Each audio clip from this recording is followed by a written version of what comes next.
Hello students, आज मैं शुरू कर रहा हूं क्लास 12th अकाउंटेंसी का chapter number 2 goodwill of the firm. Goodwill of the firm काफी इजी चैप्टर है। सारे टीचर्स आपको ये कहते हुए जरूर मिलेंगे कि गुडविल ऑफ द फर्म काफी इजी चैप्टर है, बट मैं आपसे कहूंगा कि वो सच कह रहे हैं कि गुडविल ऑफ द फर्म काफी इजी चैप्टर है, बट वो एक बात बताना हमेशा भूल जाते हैं, वो ये कि goodwill of the firm easy के साथ साथ गुडविल ऑफ द फर्म काफी इंपॉर्टेंट चैप्टर भी है।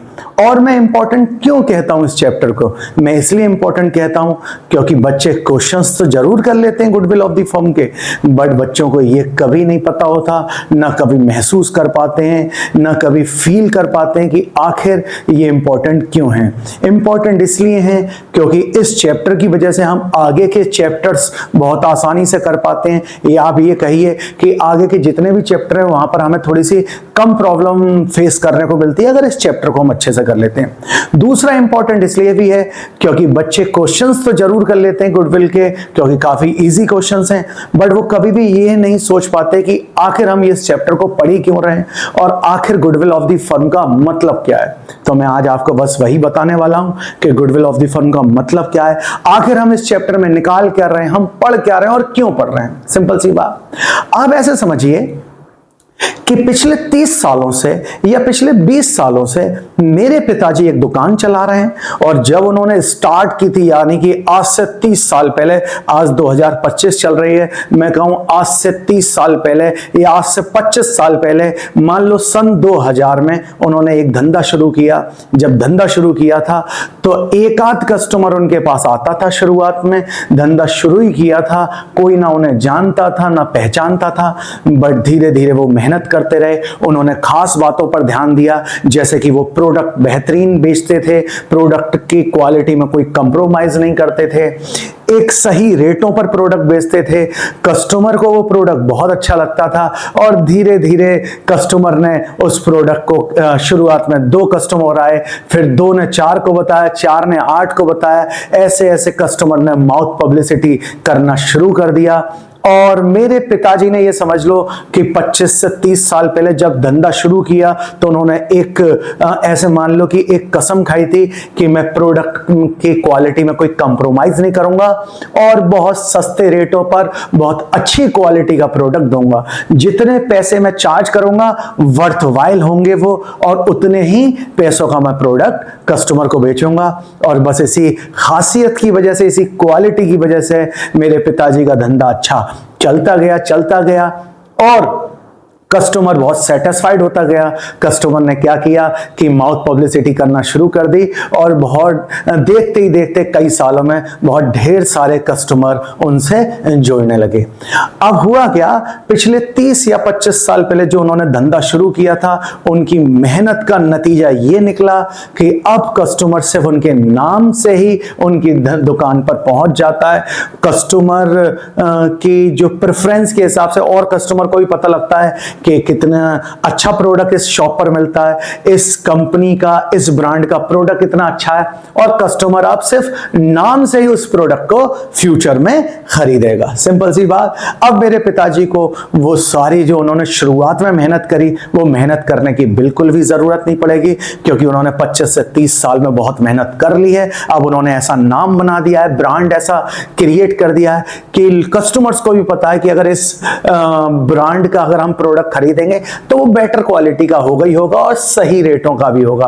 इसका मतलब कंपनी के नाम और पहचान की वजह से फ्यूचर में भी कस्टमर रिपीट होकर हम कंपनी के पास पहुंचेगा। इसका मतलब मान लीजिए कि मेरे पिताजी की दुकान पर, मेरे पिताजी की दुकान के नाम की वजह से फ्यूचर में भी कस्टमर रिपीट होगा। यानी कि रिपीट का मतलब क्या है, पास्ट में आया हुआ कस्टमर फ्यूचर में दोबारा आएगा, और जब दोबारा आएगा तो वो कुछ पैसे दोबारा पैदा करा कर जाएगा। इसका मतलब फ्यूचर में जब वो दोबारा आएगा और कुछ पैसे दोबारा पैदा करा के जाएगा, बस वो पैदा हुए पैसे ही, वो जो प्रॉफिट फ्यूचर में पैदा होगा, बस उस पैदा हुए पैसे को ही हम गुडविल बोलते हैं।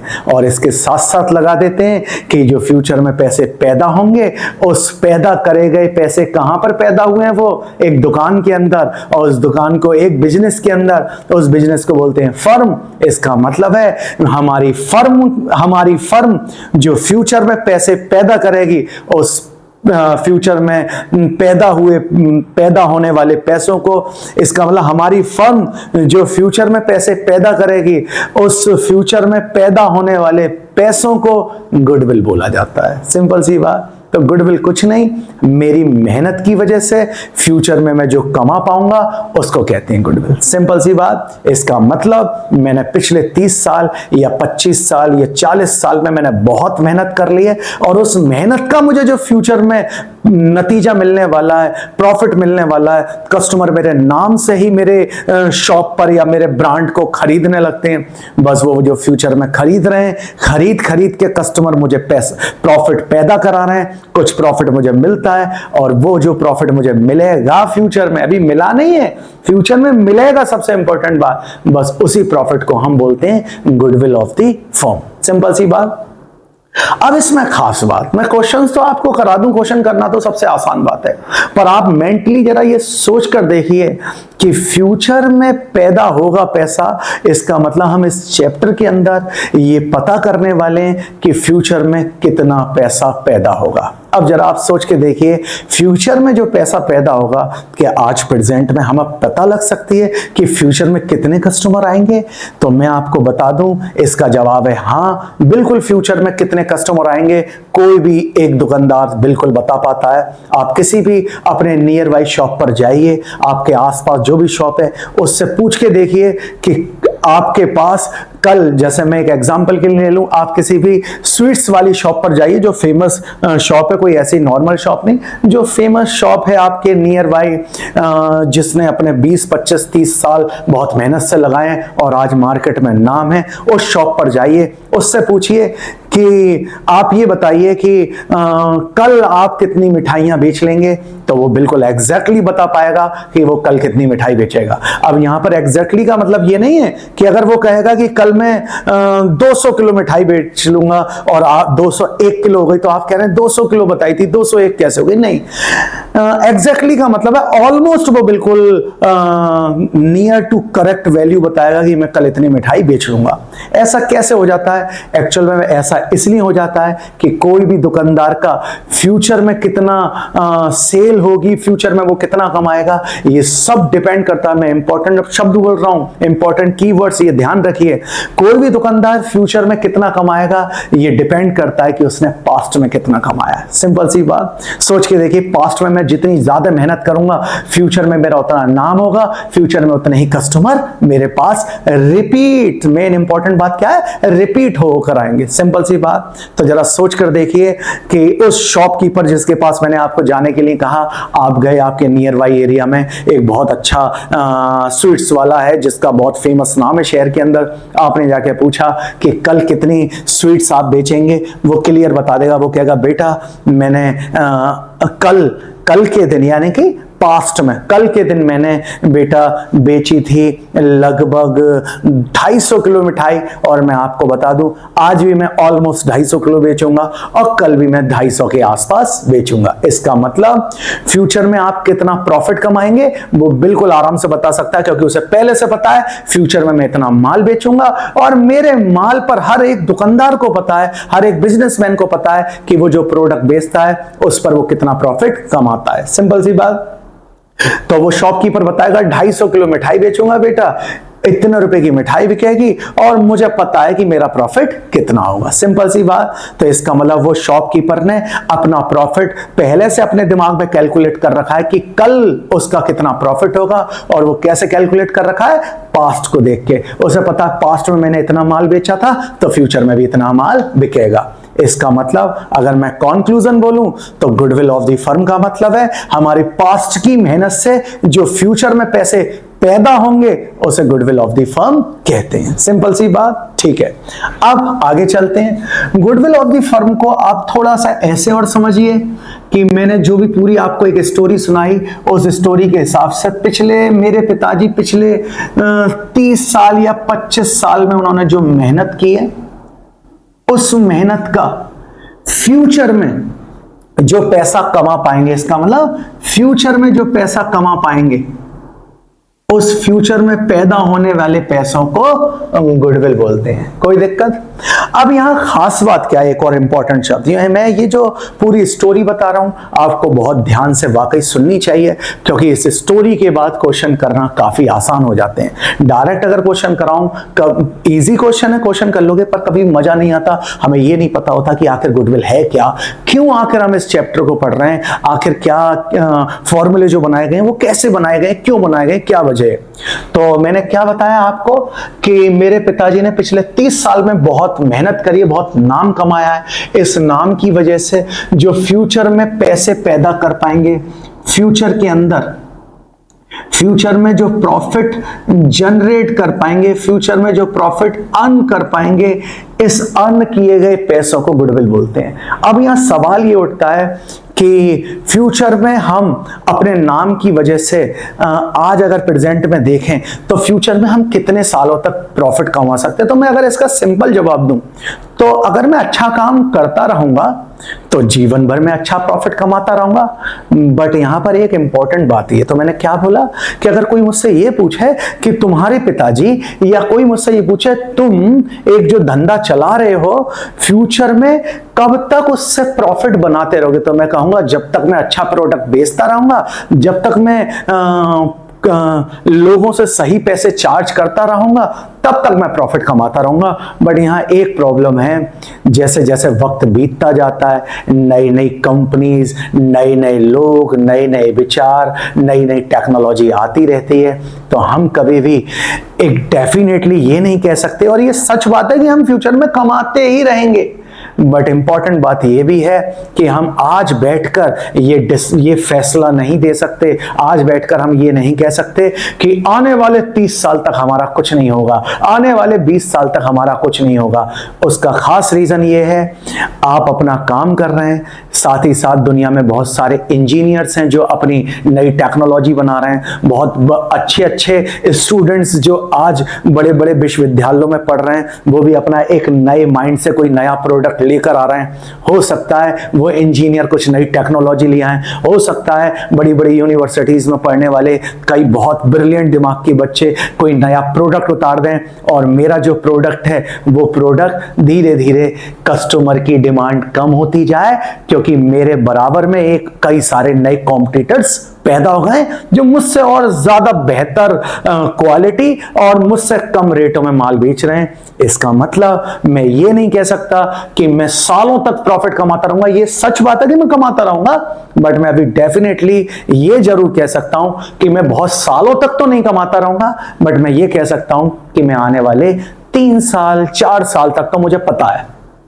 कि कोई कॉम्पिटिटर पैदा होने वाला नहीं है, ये हर दुकानदार को पता है। आप वही उसी नियर बाई शॉप पर दोबारा जाइए और पूछिए कि फ्यूचर में आप कब तक कमाते रहेंगे, तो वो कहेगा कि बेटा आने वाले 2-3 सालों तक तो मुझे कोई प्रॉब्लम नहीं होने वाली है, क्योंकि मेरा इतना नाम है कि कोई भी नई टेक्नोलॉजी आ जाए, कोई नया एंटरप्रेन्योर पैदा हो जाए, कोई नया मार्केट में कॉम्पिटिटर आ जाए, 2-3 साल तक तो मुझे बिल्कुल नहीं छू पाएगा। हाँ, 2-3 साल 4 साल तक मुझे बिल्कुल परेशान नहीं कर पाएगा, बट हाँ परेशान कर सकता है उसके बाद 5 साल 7 साल 8 साल 10 साल बाद मुझे हो सकता है कोई परेशान कर दे। सिंपल सी बात, हो सकता है कॉम्पिटिटर्स की वजह से मेरा धंधा थोड़ा सा लूज हो जाए। इसका मतलब हम फ्यूचर में कब तक, कितना आगे तक देख रहे हैं कि आखिर हमारी 30 साल की मेहनत का फ्यूचर में हम कब तक बिना किसी कॉम्पिटिटर से घबराए कब तक हम कमा सकते हैं। तो ज्यादा ज्यादा 2 साल 3 साल 4 साल 5 साल खींचकर हम बिना कॉम्पिटिटर की डर से हम आराम से कमा सकते हैं। हमने इतने साल इतनी मेहनत कर ली है कि हमें 4-5 साल 3 साल तक कोई छूने वाला नहीं है, ना कोई टेक्नोलॉजी बदलने वाली है, ना गवर्नमेंट की पॉलिसी बदलने वाली है, ना कोई कॉम्पिटिटर पैदा होने वाला है। तो ये जो मैंने आपको बताया कि पिछले 30 साल की मेहनत से मैं फ्यूचर में लगभग, अगर मैं बात बोलूं, पिछले 30 साल, जी मान लो 30 साल हैं, और इन 30 सालों की मेहनत की वजह से मैं अगले 4 साल तक या 3 साल तक या 5 साल तक, मान लेता हूं मैं अभी फिलहाल 3 साल तक, मैं अगले 3 साल तक बिना किसी कॉम्पिटिटर से घबराए आराम से फ्यूचर में पैसे पैदा कर पाऊंगा। मुझे कोई डरने की जरूरत नहीं है। ना कोई कॉम्पिटिटर पैदा होने वाला है, ना गवर्नमेंट की पॉलिसीज बदलने वाली है, ना ही कोई नया प्रोडक्ट आने वाला है, ना कोई नई टेक्नोलॉजी आएगी जो मेरे धंधे को थोड़ा सा डिस्टर्ब करेगी, मेरे धंधे को थोड़ा सा डाउन करेगी। ऐसा आने वाले 3-4 साल तक तो नहीं होने वाला है। बस वो जो आने वाले 3-4 साल हैं उन्हें ही बोलते हैं हम, ये आने वाले 3 साल, आने वाले 3 साल या आने वाले 4 साल या आने वाले 5 साल, इन्हें ही हम बोलते हैं number of years purchase. Number of year purchase का मतलब है कि आने वाले इतने सालों तक मुझे कोई समस्या नहीं होने वाली है। इसका मतलब आने वाले 3 साल तक मैं आराम से खूब पैसे बना पाऊंगा अपने 30 साल की मेहनत की वजह से। तो आपके बुक्स में इस चैप्टर के अंदर goodwill of the firm number of year purchase लिखा मिलेगा। नंबर ऑफ ईयर परचेस का सिंपल मीनिंग है कि पिछले 30 सालों की मेहनत का प्रॉफिट अब बिना ज्यादा मेहनत के, बिना एक्स्ट्रा एफर्ट लगाए, 30 सालों में मैंने बहुत एफर्ट लगा लिए, बिना ज्यादा एफर्ट लगाए बस मेरे कस्टमर आने वाले 3 सालों तक तो रिपीट होते रहेंगे और आने वाले 3 सालों में मैं जो कुछ कमाऊंगा उसे कहते हैं total goodwill of the firm. यानी कि आने वाले 3 सालों तक मैं जो जितना भी प्रॉफिट कमाऊंगा उस प्रॉफिट को बोलते हैं goodwill of the firm. Simple, कोई दिक्कत कोई परेशानी?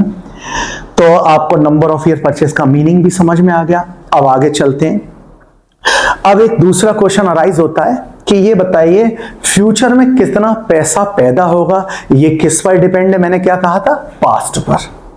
अब पास्ट में तो कई सारे साल बीत चुके हैं, हम पास्ट में कौन से साल का प्रॉफिट पिक करें कि फ्यूचर में पैदा होगा? जैसे एग्जांपल के लिए उस मिठाई वाले ने पिछले महीने मिठाई बेची थी, मान के चलो, या पिछले महीने छोड़ो, एक दिन की लेते हैं हम, पिछले दिन उसने बेची थी 200 किलो, उससे पिछले दिन बेची थी 220 किलो, उससे पिछले दिन बेची थी उसने लगभग 180 किलो।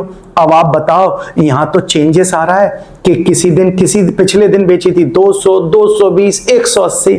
तो हम आखिर किसको पिक करें कि कल नेक्स्ट डे 200 किलो मिठाई बिकेगी या 220 किलो बिकेगी या 180 किलो बिकेगी, फ्यूचर में कितनी बिकेगी, यानी कि नेक्स्ट डे कितनी बिकेगी, हम किसको पिक करें? हमारे पास 3 दिन का डेटा अवेलेबल है। जैसे मान लीजिए अगर मैं बोलूं कि आज हमारा वेडनेसडे है और मैं कहूं कि थर्सडे में कितनी मिठाई बिकेगी, तो थर्सडे की मिठाई डिपेंड करती है कि वेडनेसडे में कितनी बिकी थी, ट्यूसडे में कितनी बिकी थी और मंडे में कितनी बिकी थी और संडे में कितनी बिकी थी। तो इसका मतलब पिछले कई दिन हमारे पास हैं। अब हमें इसमें से अगर हम ये कहें, जैसे एक एग्जांपल के तौर पर अगर मैं लिख के दिखाऊं आपको कि मुझे ये जानना है कि कल, यानी कि अगले दिन ले लेते हम थर्सडे में कितनी मिठाई बिकेगी, ये डिपेंड करेगा कि वेडनेसडे में कितनी बिकी थी,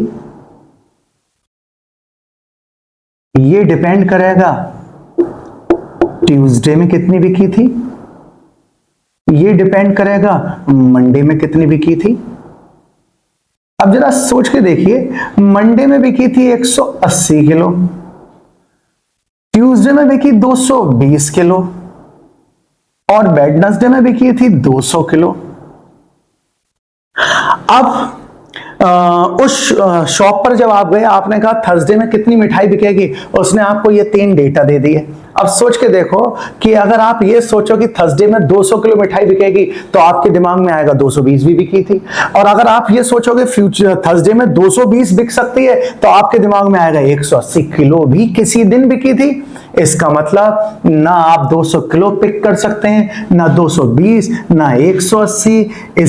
इसके लिए आपको एक दूसरा तरीका फॉलो करना होगा और वो तरीका ये होगा, ना आप इसे पकड़ो, ना इसे पकड़ो, ना इसे पकड़ो। यानी कि अगर हम 200 किलो पकड़ते हैं कि 200 किलो कल बिकेगी, तो हम 220 और 180 को छोड़ रहे हैं। 220 को पकड़ते हैं तो 180 और 200 किलो को हम इग्नोर कर रहे हैं, और 180 को पकड़े तो हम इन दोनों को इग्नोर कर रहे हैं। तो ना आप किसी को इग्नोर करो, ना किसी को पिक करो, आप क्या करो, तीनों को पिक कर लो। इसका मतलब पिछले 3 दिनों में टोटल कितनी मिठाई बिकी थी? 220 प्लस 180, इसका मतलब होता है 400 प्लस 200। टोटल 3 दिनों में बिकी थी 600 किलो मिठाई।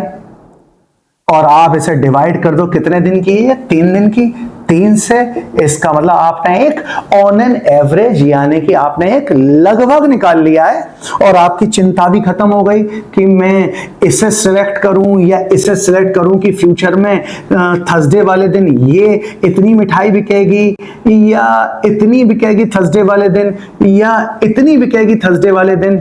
ये भी आपकी सिलेक्ट करने की दिक्कत खत्म। आप तीनों को सिलेक्ट करिए, जोड़ लीजिए, कितने दिन है? 1 2 3 3 दिन है। इसका मतलब 600 किलो बिकी थी 3 दिन में, तो एक दिन में टोटल ऑन एन एवरेज लगभग निकाल लिया हमने कि 200 किलो बिकेगी। और अब हम मान लेंगे कि थर्सडे में कितनी मिठाई बिकेगी?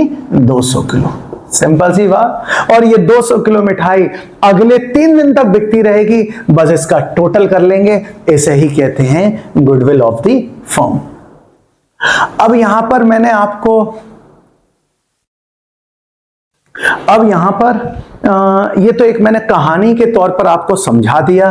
तो सबसे पहले हमने क्या किया है, नंबर ऑफ ईयर परचेस मैंने बता दिया। इसके बाद मैंने ये बता दिया कि कल कितना पैसा कमाएंगे, कल कितना माल बिकेगा, ये डिपेंड करता है पास्ट पे, और पास्ट में कई सारे प्रॉफिट दिए होंगे आपको। अब कितना प्रॉफिट आप फ्यूचर में कमाएंगे ये डिपेंड करेगा पास्ट पे, और पास्ट में कई सारे प्रॉफिट दिए होंगे। हमें क्या करना है, हमें उसमें से एक सिलेक्ट करना है। एक सिलेक्ट कर नहीं सकते, मैंने रीजन बता दिया आपको, आप सारे सिलेक्ट कर लीजिए। अगर आपके पास पिछले 4 दिन के डेटा हो तो 4 से डिवाइड कर दो, पिछले 5 दिन के डेटा हो तो आप 5 से डिवाइड कर दो, जिससे आप 1 दिन का डेटा निकाल सको। अच्छा, ये सिर्फ समझाने के लिए सारी बातें हैं कि मैंने दिन से समझाया, पर एक्चुअल में क्वेश्चन में दिन नहीं होगा, वहां पर एक साल का डेटा होगा। सिंपल सी बात। तो अब चलते हैं हम ईयरली डेटा पर। आपको मैंने ये कंप्लीट बता दिया कि गुडविल ऑफ द फर्म क्या है, नंबर ऑफ ईयर परचेज किसे कहते हैं, और साथ ही साथ मैंने बता दिया कि हम कैसे डिसाइड करते हैं कि फ्यूचर में कितना पैसा पैदा करेंगे। उसके लिए हमें पास्ट पे डिपेंड होना पड़ता है। अब आगे चलते हैं।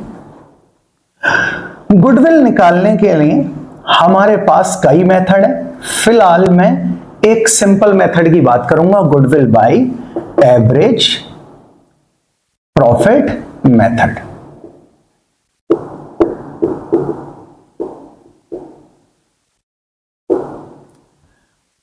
इसका फॉर्मूला है गुडविल बराबर average profit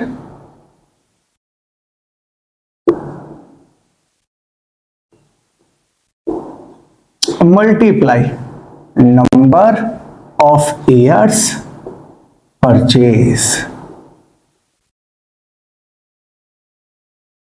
simple. Average profit किसे कहते हैं? सबसे पहले इधर आओ, नंबर ऑफ ईयर परचेस से कहते हैं, मैंने आपको बता दिया। नंबर ऑफ ईयर परचेस का मतलब फ्यूचर में कितने सालों तक हम बिना टेक्नोलॉजी की टेंशन लिए, बिना कॉम्पिटिटर की टेंशन लिए, बिना गवर्नमेंट की पॉलिसी की टेंशन लिए कि ये सब कुछ बदलने वाला है, फ्यूचर में कब तक हम फियर फ्री पैसा कमा सकते हैं, बिना डरे हुए पैसा कमा सकते हैं, उसे बोलते हैं नंबर ऑफ ईयर परचेस। कब तक कमा सकते हैं, कितने सालों तक। और एवरेज, जो कि मैंने अभी करके दिखाया तुम्हें, एवरेज का मतलब ये होता है कि फ्यूचर में कितना पैदा होगा, ये डिपेंड करता है पास्ट पर, और पास्ट में कई सालों के प्रॉफिट दे रखे होंगे। हमारे पास पिछले 30 साल से मेरे पिताजी काम कर रहे हैं, तो पिछले 30 सालों के प्रॉफिट उन्हें पता है कि हर साल उन्होंने कितना कमाया था। तो अब हमें उसमें से सिलेक्ट करना होगा कि फ्यूचर में कितना पैदा होगा। उसके लिए हमारे पास कई सालों के डेटा दे रखे होंगे, जैसे मेरे सामने मैं इस तरीके से अगर लिखूं कि पिछले 4 सालों के डेटा दे रखे हैं कि मैंने, और मैं इस वक्त यहां खड़ा हुआ हूं, यानी कि ये साल कंप्लीट हो गई है और इसे मान लो कि ये 31 मार्च 2025 है। इसका मतलब शुरू हुई थी 1 अप्रैल 24 से। यहां पर हमारा 31 मार्च 24 खत्म हो जाएगी और शुरू हुई थी 1 अप्रैल 23 में। यहां 31 मार्च 23 खत्म हो जाएगी। शुरू हुआ था 1 अप्रैल 22 से, यहाँ 31 मार्च 22 खत्म हो जाएगी। शुरू हुआ था 1 अप्रैल 21 से। अब हमारे पास पिछले 4 सालों के डेटा है, जिसमें से मैं कहूं कि 21-22 वाले साल में प्रॉफिट पैदा हुआ था 10 लाख, 22-23 वाले साल में प्रॉफिट पैदा हुआ था 8 लाख, 23-24 वाले साल में 23-24 वाले साल में पैदा हुआ था 6 लाख, और बोलूं 24-25 वाले साल में पैदा हुआ था हमारा प्रॉफिट 14 या 16 लाख रुपए का प्रॉफिट पैदा हुआ था। सिंपल। 24-25 मेरे पास डेटा दे रखे हैं 1, 2, 3, 4 सालों के, और मैं ये जानना चाहता हूं कि फ्यूचर में कितना पैदा होगा। फ्यूचर में तो फ्यूचर में कितना पैदा होगा, तो किसी ने कहा 10 लाख रुपए का भी प्रॉफिट हुआ था किसी साल, किसी ने कहा 8 लाख का भी, इस दुकान ने तो 8 लाख का भी प्रॉफिट पैदा किया है, किसी ने कहा 6 लाख रुपए का भी प्रॉफिट पैदा हुआ है, और किसी ने कहा 16 लाख रुपए का भी प्रॉफिट पैदा हुआ है। अब इसमें से कौन सा माने कि फ्यूचर में प्रॉफिट पैदा होगा, तो अगर इसे सिलेक्ट करते हैं तो फिर किसी ने ये कहा कि 16 लाख सिलेक्ट करना गलत है, 6 भी तो हुआ था प्रॉफिट, ये मानो कि 6 प्रॉफिट पैदा होगा। 6 अगर सिलेक्ट करते तो किसी ने कहा 8 लाख भी तो हुआ था, 6 क्यों मान रहे हो, 8 मानो कि फ्यूचर में 8 पैदा होगा। और 8 अगर सिलेक्ट करते तो किसी ने हमें फिर रोका और कहा 8 क्यों माने, 10 ना माने, 10 भी तो प्रॉफिट पैदा हुआ था। तो ना हम किसी को रिजेक्ट करेंगे इसमें से, ना किसी को सिलेक्ट करेंगे, हम चारों को सिलेक्ट करेंगे, चारों को। तो 10 और 8 18, 18 और 6 24, 24 और 6 30 और 10 40। इसका मतलब 40 लाख रुपए का प्रॉफिट पैदा हुआ था। कब? पिछले 4 सालों में, पिछले 4 सालों में। और 4 से कर देंगे डिवाइड, इसका मतलब 10 लाख रुपए का प्रॉफिट पैदा हुआ था हर साल। सिंपल। ये जो 10 लाख रुपए का प्रॉफिट लगभग हर साल 10 लाख रुपए का प्रॉफिट हम मान रहे हैं कि पैदा हुआ है, और ये 10 लाख रुपए हम ये मान के चलेंगे कि फ्यूचर में भी 10 लाख रुपए पैदा होंगे। और ये फ्यूचर में 10 लाख रुपए लगभग हम ये मान के चल रहे हैं कि बिना किसी कॉम्पिटिटर से घबराए 3 साल तक तो हमारा कोई कुछ बिगाड़ ही नहीं सकता। तो फ्यूचर में हम टोटल 30 लाख रुपए का प्रॉफिट पैदा कर पाएंगे। बस इस 30 लाख रुपए के प्रॉफिट को ही बोला जाता है गुडविल ऑफ द फर्म। तो काफी आसान है। क्वेश्चन में डिस्कस करूंगा इसके, अब लगातार कराना। अभी मैंने एवरेज प्रॉफिट मेथड लिया है, क्वेश्चन कराना डिस्कस करूंगा मैं नेक्स्ट लेक्चर में। आज सिर्फ मैंने इतना समझाया है गुडविल ऑफ द फर्म क्या होती है, क्यों कैलकुलेट करी जा रही है, क्या वजह है, कैसे रीजन क्या है इसके, और ये एवरेज प्रॉफिट क्या होता है, number of year purchase, number of year purchase क्या होता है, एवरेज क्या होता है, एवरेज कर क्यों रहे हैं, ये सारी बातें मैंने आपसे डिस्कस की हैं। Thank you so much.